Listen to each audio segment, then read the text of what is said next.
For those that don't know me, I'm Linda Cheung. I'm a pharmacist over at the VA hospital. And today I wanted to spend some time talking about the treatment of Clostridium Difficile because it's one of the new challenges of this millennium. I'm going to skip through the objectives. So just to give you a little background before we get started, the first case of pseudomembranous enterocolitis was reported in 1893 by J.M. Finney and William Osler in a very young woman, 22 years old, with gastric tumors who developed post-operatively diarrhea. She died post-op day 15, and upon autopsy, they found small bowel revealing diphtheric membranes. Very interesting young woman, and I'm going to get back to that in a minute. In 1935, Ivan Hall and Elizabeth Toole were the first who isolated this gram-positive cytotoxin-producing anaerobe from the stool of a healthy neonate. And they coined the term Bacillus difficile because it was very difficult to isolate in culture.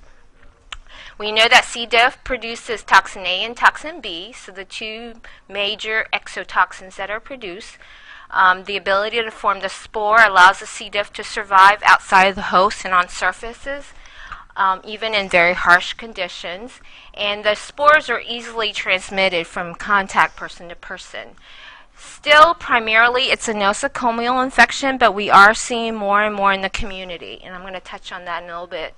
And in 2008, there's been 28 states that have been mandated to report healthcare-acquired infections, including healthcare-associated C. diff infection. And this is relatively important for you guys who may end up practicing in a private sector, because if a hospital reports that a patient has a healthcare-associated C. diff infection, CMS is not going to pay for it because you gave the patient the infection, basically, is how they see it. So very hot topic for healthcare administrators, because reimbursement, you will not be reimbursed for the days that you keep the patient in the hospital. Incidence and severity: despite treatment, 20% of the patients that we treat will have a recurrence after the first episode, so not so good. 45% after the first reoccurrence, so if they've had a second episode, their chance of getting it again is like 50%. And after 2 or more, chances are 65%. So very, very high. In the 1990s, it was reported about 30 to 40 cases per 100,000 patients in the hospital were diagnosed with C. diff. In 2005, there were 84 cases per 100,000, so it's increased tremendously. And I think Dr. Green has sent out an email that I got, is a 400% increase in C. diff incidence, I think in the last 5 years. So very, very bad. I mean, we're seeing a lot of C. diff at the VA. I don't know, here at Moffitt, are you guys seeing quite a bit of? That case too. Yeah. The worst case I saw was that patient at the VA. At the VA. We've got a few. White count of 75. Yeah. And with these cases, we're also seeing severity and then fatalities with these cases. So mortality, 60-30% has been reported in the presence of colitis. Patients are presenting with these severe infections requiring colectomies in some cases and prolonging length of stay by at least 4 or 5 days. And then also sporadic outbreaks have been reported. Quebec, there was several cases there. And then Pittsburgh and I think New York, a couple other states have also reported outbreaks of C. diff. So just to touch on this before we go on, primarily it's still seen in long-term care facilities with about 263 cases, hospital onset. However, we are seeing an increase in the community. There are about 50,000 cases reported. In fact, in 2005, there was a CDC advisory informing healthcare practitioners to be on the alert for C. diff in the community, because we are starting to see it in our younger patients, pediatrics and neonates, healthy peripartum women, persons living in the community. Otherwise, you would not have expected them to have C. diff. Healthy persons without recent healthcare contact or even antimicrobial therapy. So your traditional C. diff patient is not being seen. And then close contact transmissions. So an adult who has C. diff who's taking care of a child is now transmitting the disease to the child. So this is some data that was reported out of Washington, D.C. by the Center of Disease Dynamics, Economics, and Policy. And I'll start with the bars in the orange. And this is basically the incidence of hospital stays associated with C. diff. And as you can see, over the last decade, it's increased tremendously. And the blue bar is the patients who were treated with oral vancomycins. And you can also see the need to use oral vancomycin has increased, and then mortality in the pink or fuchsia color bar is also increasing. This is our incidence at the VA in 2000 through December of 2013. I looked at about a year and a half. IPIC, which is IPEC, is actually the VISN data, the VISN incidence. So James A. Haley in the small dots is actually higher than what the national or the VISN 8 data. VISN 8, for those of you who aren't aware, are all the VAs in Florida, including Puerto Rico. So everybody has to report their C. diff rates, and this is how we stand. So ours is increasing as well in Tampa, as well as in the it's actually higher than in the VISN. So Clostridium difficile is a gram-positive anaerobic spore-producing bacillus. And there's three main characteristics that harbor its virulence. Number one, it's spore-forming. Number two, it produces a toxin. And then number three, it's rather difficult to culture and study. Until recent technologies with PCR testing, we had to culture the organism and try to grow it and then study it. And it was very difficult to do. So pathophysiologically, by some inciting antibiotic or procedure or chemotherapy, we actually disrupt the protective colonic flora of the patient. And by doing so, about 50% of us, even with these inciting antibiotics or chemotherapy, we become colonizers of this toxigenic C. diff, and we do not get the disease. However, in the other half of the patients, because of speculation that these patients have decreasing IgA, antitoxin A titers, they start to the C. diff proliferates, and it causes this toxin production. And therefore, they get cytoskeletal damage, this mucosal damage, and then ultimately the colitis, diarrhea, and the infection. This is just a histologic view of the fiber material that's caused by the Clostridium difficile, all the inflammation and the cellular debris that's caused by the infection. And this is just a colonoscopic view. You can see all the red inflammation. You can see the mucosal folds have disappeared because of the infection. These nodularities are starting to form. In the second photo there, you can see that shiny mucousy material that's forming, and again, the debris is starting to form here, and then ultimately very volcanic type lesions are formed, where you get total disruption of the bowel there. So risk factors, being ID, involved with ID, antibiotic is the preeminent risk factor. By exposing patients to antibiotics, 90% of the healthcare-acquired C. diff infections occur while a patient is on antibiotic. It's believed that by giving patients antibiotics that cover anaerobes, we are actually predisposing them to C. diff infections. So agents like clindamycin or fluoroquinolones that have anaerobic coverage could be a cause of the C. diff infection. Other cases have been associated with beta-lactams because we use beta-lactams pretty frequently, penicillin, cephalosporins orally. A growing number of reports, as I alluded to earlier, with the fluoroquinolone use. And the duration of the treatment of the antecedent therapy can be very brief. It could just be 1 or 2 doses preoperatively. This is looking at C. diff and antibiotic use because, clindamycin's always gotten the bad rap of causing C. diff infections, but as you can see, almost any antibiotic can do it. Penicillins, first-generation cephalosporins, fluoroquinolones are not that much better than clindamycin. Anti-pseudomonal penicillins and then cephalosporins have also been associated with causing C. diff infection. Other risk factors: cancer, plus or minus chemotherapy, any type of GI surgery or other types of GI manipulation. The older patients have a more frequent and severe cases of C. diff. Immunocompromising conditions can predispose patients to C. diff. The longer they stay in the hospital, the higher the risk of acquiring the infection. Patients in the ICU. And then anything that alters the gastrointestinal flora. PPI I want to touch on because this is sort of the new thing.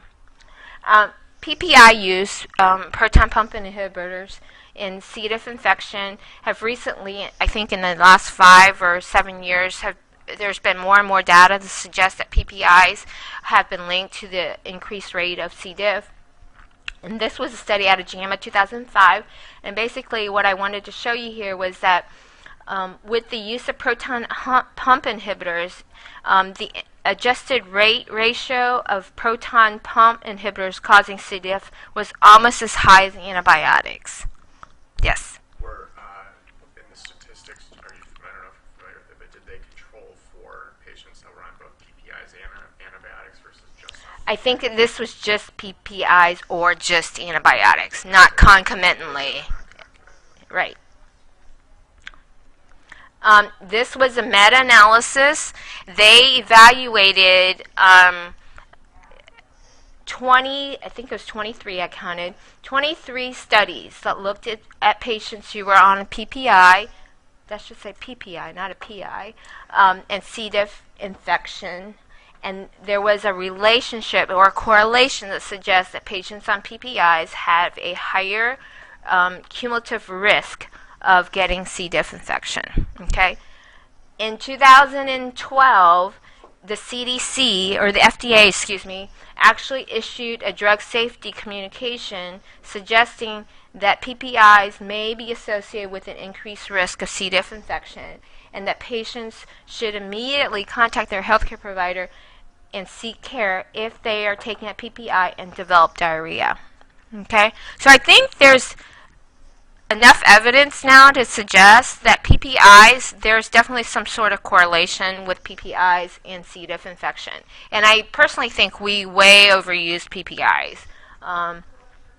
So what I do in practice is if we are treating a person for C. diff, I try to get them off of the PI at that point and make a concerted effort to try to get them off the PPI at that point and hold it at least during that point. There is some data with even H2 blockers and antacids, so if there's no need for those, I try to get them off of those. For toxin production, the toxin A is really responsible for the pro-inflammatory and all that fluid secretion in the diarrhea, whereas the toxin B is more responsible for the collapse of the colon and the mucosal folds. Rarely has there been an isolation of just toxin A producing C. diff. Most of the time it's either a combination of the two or it's just toxin B. But there has been a few cases of just toxin A producing. The other strain is a very virulent strain. It's called a NAP1 strain. This is a strain that we actually test for at the VA now. If they are producing a NAP1 strain, they produce 16 to 23 times more toxin than a non-NAP1 strain. However, with this information, what do you do with this information clinically? No one really knows yet. The verdict hasn't been out. But we are sort of keeping track of that. There's some speculation that drugs like fidaxomicin do not work as well for NAP1 strains. Okay? And those patients may need vancomycin earlier on.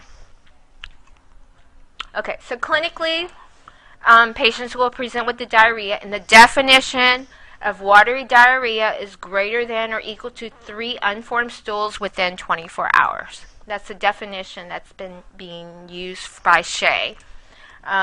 Most of these patients will have a leukocytosis, normally above 15, and in some cases greater than the 50,000.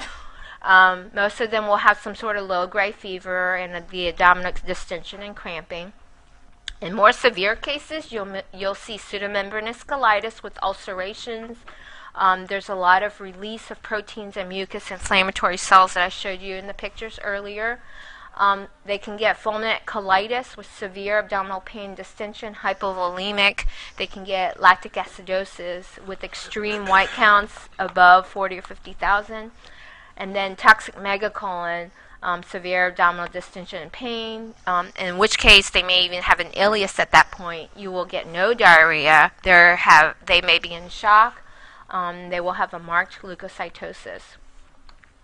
So for diagnosis, there are 4 main ways to diagnose C. diff. The top 2 are the sort of the standards of practice now. PCR is used really first line now for diagnosis to detect toxin A and toxin B, the genetic material that makes up the toxin. The turnaround time at the VA usually is about 1.5 to 2 hours from the time they get the sample downstairs. So the test is pretty rapidly turnaround time. It's very high specificity and sensitivity, so really good test. However, it's rather expensive. The kit costs about $40 to run at the VA. And you can only process it on watery stool. So what the technicians in the lab tell me, if the stool does not form the contents of the cup, they will not process that sample. The EIA toxin assay toxin test was the test we used to use before the PCR was readily available. The turnaround time on that is about 2 hours. It had high specificity, but it had a relatively lower sensitivity. That's why it's not the ideal test. The sensitivity is only about 70%. So it actually decreased your positive predictive value. The other 2 assays, the cytotoxin assay and the stool cultures, we don't really use anymore because of the limitations of the turnaround times. It takes 2 to 3 days for the turnaround time, and in some instances, it's only used for research purposes. So the top 2 are the main ones that we use nowadays. This is what the cassette looks like. So they basically take the watery stool sample that you send down, they place it into a cassette, they put the 2 reagents in it, and they pop it into one of these little cassettes down in the micro lab. And that's what it looks like. At the VA, we run all of our PCRs through the Gene Expert. We do our VREs, or Enterococcus screens, our MRSA screens are all done through the Gene Expert that way. Okay, so let's change gears and talk about treatment. So non-antimicrobial treatment, we want to stop the inciting antibiotic as soon as possible, obviously, and then consider other agents like PPIs or H2 blockers, antacids. If they're not warranted, go ahead and stop those. Other non-antibiotic management, we want to correct the fluid loss and electrolyte balances because these people probably had diarrhea for multiple days. Avoid anti-peristaltic agents because they can obscure the symptoms and precipitate toxic megacolon. So narcotics, think of that, or anything like metoclopramide, prokinetic agents. Activate infection control policies. So once the diagnosis, make sure you call infection control. That patient needs to be in isolation. Consider surgical interventions if the patient is severely ill. And then we need to initiate antibiotic treatment based on disease severity. So the Shea guidelines from 2010 recommend treatment of C. diff based on severity of the disease. And I'm going to show in the next slide why we do this. So the patients are broken into mild to moderate disease, severe disease, or severe complicated based on their white count and their serum creatinine. So if it's mild to moderate, the recommendation is still to start with metronidazole. If it's a severe case, then you can go straight to the vancomycin orally. And if it's a complicated severe, then the recommendation is to do oral vancomycin. But in addition, you would use metronidazole IV, and you might consider rectal vancomycin as an enema. And the reason we start with metronidazole as in mild to moderate mild infections is because in 2007 this study was done by Czar, published in CID, and it suggests that by stratifying patients to mild disease versus severe disease, the blue bar being vancomycin and the white being metronidazole, there's really no difference if you use metronidazole or vancomycin in your mild patients. And therefore, metronidazole is still the standard of care for your mild cases. However, in your more severe patients, there was a statistically significant difference between vancomycin and metronidazole. So in those patients, it is recommended to go ahead and start those patients on vancomycin. And historically, metronidazole is still 96% responsive in your initial cases. We recommend that we stratify them by disease. Avoid metronidazole beyond the first reoccurrence. So if it's after the second episode, if it's beyond that, you need to go straight to vancomycin. And then if it's second or later recurrences, you really should consider vancomycin taper or the pulse dosing for vancomycin. And this is how we do the vancomycin taper. The patients will complete their 2-week course of their vancomycin. However, after their 2-week course, we will give them a taper, and it's usually over 5 to 6 weeks. They'll go to BID, then QD, and then every other day, and then eventually every 3 days for the remainder of the 2 weeks. So for the total of the taper and the 2-week treatment, it ends up being about a 7-week course. Adjuvant therapies that have been used, probiotics, toxin binders, and I'm going to go through each of these. Rifamycin, nitazoxanide, fidaxomicin, tigecycline, IVIG, stool transplants, and tinidazole. So the probiotic controversy is that there just hasn't been consistent published literature to support its use. However, it's relatively easy to use. Patients can purchase the product in the grocery store. It's usually non-invasive. You know, they drink it, and sometimes it tastes pretty good. I mean, it's like a yogurt drink.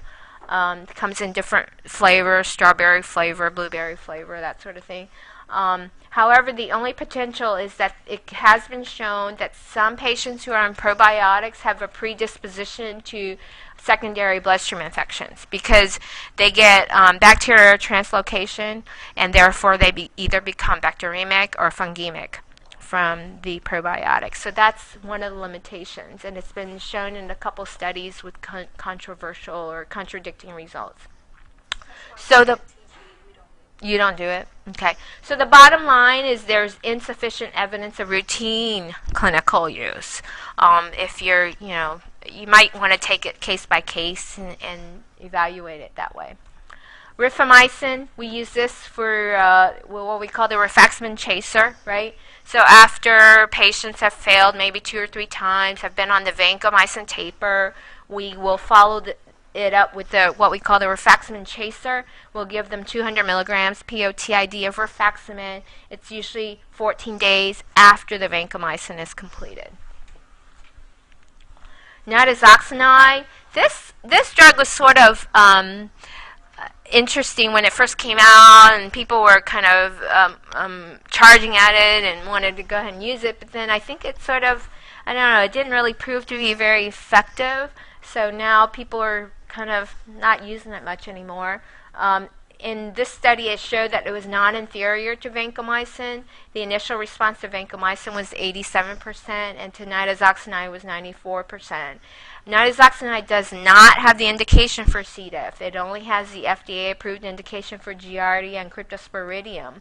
And my experience has been, these patients usually will do the vancomycin taper, rifaximin, and nitazoxanide just hasn't really shown to me that it's really been that effective. And in this one study, the N was only 50, so it was a very small trial. Fidaxomicin, have you used it any at TGH or Moffitt? Okay. Well, it's not Okay, so I'll tell you why we don't use it at the VA. So fidaxomicin is a novel 18-member microcyclic antibiotic. Its mechanism of action is that it inhibits the RNA polymerase. It actually has moderate activity against gram-positive organisms like staphylococci and enterococcus, and supposedly in vitro, it has 8 times more activity against vancomycin in vitro. It's minimally absorbed, so that's a good thing, and it has very high fecal concentrations. Let me skip that one. Okay, so in the trials that looked at fidaxomicin versus vancomycin, this was published in 2011. This was a landmark article in New England Journal of Medicine. The patients had to have at least 3 unformed stools within 24 hours, the definition we talked about. They had to be a toxin A, B, or both case. And they could have received up to 4 doses of metronidazole or vancomycin. That was the inclusion criteria. The exclusion criteria were that they could not have had life-threatening fulminant C. diff infection, no toxic megacolon, no previous exposure to fidaxomicin, no UC or Crohn's, and they could not have more than 1 occurrence of C. diff infection within the last 3 months. So not very severe cases. These are sort of, your common less severe cases. Patients were either randomized to fidaxomicin 200 milligrams Q12 or vancomycin 125 Q6 for the 10 days. And what they found was the 2 arms, there was really no difference. If you look at the clinical cure on the left, you can see both the modified intent to treat or per protocol analysis, there was really no difference between fidaxomicin and vancomycin.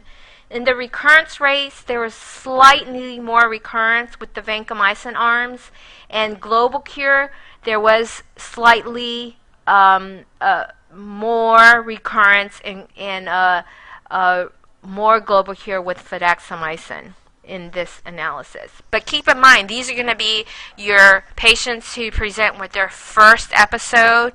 They haven't had a recurrence yet. They're not severe. They don't have toxic megacolon or any of the symptoms that we described. So fidaxomicin VA cost, government cost, is about $2,800 for a 10-day course.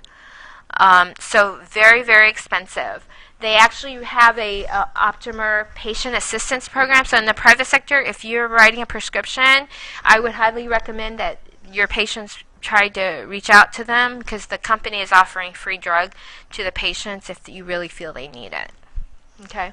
And then the other thing I wanted to mention is most recently in 2012 there was 2 trials that published looking at fidaxomicin and vancomycin, and they looked at whether they had the NAP1 gene or not. And in fact, those that had the NAP1 genes did worse with fidaxomicin than vancomycin. Okay. Tigecycline, we've used it at the VA. For some of the patients over there with resistant C. diff. There's basically been just case reports. It's not an FDA-approved indication. You go ahead and give the loading dose like you do normally with the maintenance dose of 50 milligrams, IVIG 12 hours. Most cases, we give it in addition to the oral vancomycin and or the oral or IV metronidazole. In the case reports, they treated patients anywhere between 7 to 24 days. Patients who were treated with tigecycline seem to have a shorter duration of their symptoms, and they became toxin negative between 3 and 13 days. And then after 3 months, there were no relapses in the patients that were treated with tigecycline. So a lot of just case reports, but again, nothing really substantial there. IVIG and C. diff. So with the pathogenesis of C. diff infection, as I alluded to earlier, with some inciting antibiotic or procedure, 50% or so of the patients will be carriers of of C. diff, the toxigenic C. diff. However, because they have high serum antibody response to toxin A, they are what we call colonizers or asymptomatic carriers. The other 50%, though, progress to disease. And the reason is because their serum antibody response to toxin A has declined or waned, and that's what causes the disease. Okay? So the belief is if we gave patients IVIG, we would actually be boosting their antitoxin A, and therefore we would be able to eradicate the infection. So this study looked at carriers, and you can see how their levels, antitoxin IgG, antitoxin A levels, remained very high, whereas the patients without colonization and eventually progressed to disease, their toxin A levels were really low. And as you can see also here, those with the low levels had a more prevalence of recurrence of disease and the diarrhea, and those with the high levels had a lower incidence of recurrence and disease. Okay? This is just kind of a summary slide looking at some of the trials that looked at the use of IVIG in C. diff infections. And I grabbed just kind of 4 or 5 trials because they had the larger number of patients that were studied. Most of the studies have been case reports, or there was a couple of meta-analyses that looked at the summary of these. But as you can see, very small populations have been studied. Very few have been retrospective studies. The dosing is variable, and then also the duration has been variable. Some have been in neonatals and pediatric population, so not always in adults. Fecal microbiome transplant. We've done this also. So about 10 years ago, this was published in CID, looking at the use of donor stool transplants for recurrent C. diff infection. And in 2007, CBC News, had this headline that says "Don't poo-poo technique," and people were making fun of it, and transplant can cure the superbug. But in the last 5 or 10 years, there's been at least 40 articles that I've been able to find that talks about fecal FMTs, using FMTs in recurrent C. diff. And the typical case will be, this is just an example. This was published in 2008, but this was a 60-year-old male who had a prostatectomy, developed an ileus, had oliguric renal failure post-operatively, developed fevers, had HAP, was treated with pip/tazo. They started IV metronidazole for suspicion of C. diff.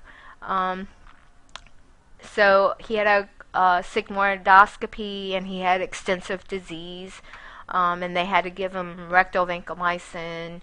So he actually received a stool transplant from his daughter, who was the donor, and successfully treated. And we've had a couple at the VA. So fecal FMT, the criteria is that they had to have at least 2 relapses of C. diff infection post-antibiotic treatment. You have to screen the donor for Hep A, Hep B, Hep C, HIV, and syphilis. The sample has to be a fresh sample within 6 hours. We use at least 30 to 50 grams is what we've been using.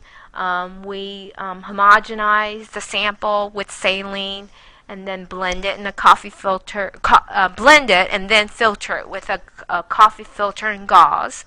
And then we administer the solution to the patient, either via G-tube. We've done it through a G-tube, and we've also done it through an NG tube, dual tube actually. It was a little further down, a dual tube.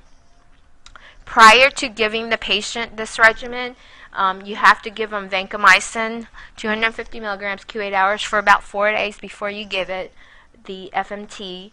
You also want to give them a PPI, 20 milligrams times 2 doses, and then you give the stool sample through the NG or the dual tube, and it has to be flushed, of course. What's the PPI for? To prevent regurgitation. Or reflux. That's gross. Yeah. So tinidazole is a structural analog of metronidazole. It's FDA approved for trichomoniasis, giardia, and amoebiasis. It does have in vitro activity against C. diff, and it's been used at 500 milligrams BID up to 2 grams a day. It was sort of in the literature about 8 years ago, but since then it's sort of died down, and I really haven't been able to find any information on it. I don't even know if they're really studying it anymore, but this was sort of a neat agent because it was a structural analog of metronidazole. So looking at some future options, randomoplanin monoclonal antibodies have been used for C. diff. Niacin, which is a herbal product, supposedly has some activity against C. diff, and then Clostridium difficile vaccine. So ramiplanin is in phase 3 clinical trials. It's actually bactericidal against gram-positive aerobes and anaerobes. It works at the peptidoglycan synthesis, and it has also gram-positive activity in vitro. There has been some cross-resistance has not been documented between the other glycopeptides like vancomycin, and has been shown to be non-inferior to vancomycin in C. diff infection. So right now they're studying this agent in phase 3 clinical trials. Monoclonal antibodies have been used, like I said. There's been 2 human monoclonal antibodies targeted against C. diff toxin, CDA1 and CDB1. It's a one-time infusion. They give it as a 10 milligram per kilo of body weight for that infusion. Right now they're looking at recurrence of C. diff at 84 days, and they show that patients who received the antibody were at 77% recurrence, and the placebo group were 25%. So this is actually still being studied. This is the natural food preservative that I was able to find that some people are using to prevent spore overgrowth, and it's been shown to have some in vitro activity against C. diff. Okay, before I go into the vaccine part of it, I'm going to skip these slides and I'm going to come back to it, and then I'm going to end, and then we'll touch on the vaccines. So basically for C. diff, our role as ID practitioners, we really need to consider restriction of antimicrobial agents, decreasing the duration of the exposure and the number of antimicrobial agents, hence the importance of antimicrobial stewardship. Infection control is very important, is paramount. Hand hygiene, we need to advocate and educate that alcohol-based hand hygiene products are not sporicidal, and that the spray that they have in their pocket or the hand gel is not appropriate for patients with C. diff. We must use soap and or chlorhexidine for cleaning. Isolation and contact precautions are important, and terminal decontamination of the room is important after the patient leaves that room, is discharged. So appropriate environmental disinfection, they have to wipe that room down with bleach. All the buttons and all the railings, everything has to be wiped down with bleach. And that's our responsibility for staff education. I'm going to skip that. And then I'm going to skip these questions. Okay. I'm going to stop this now.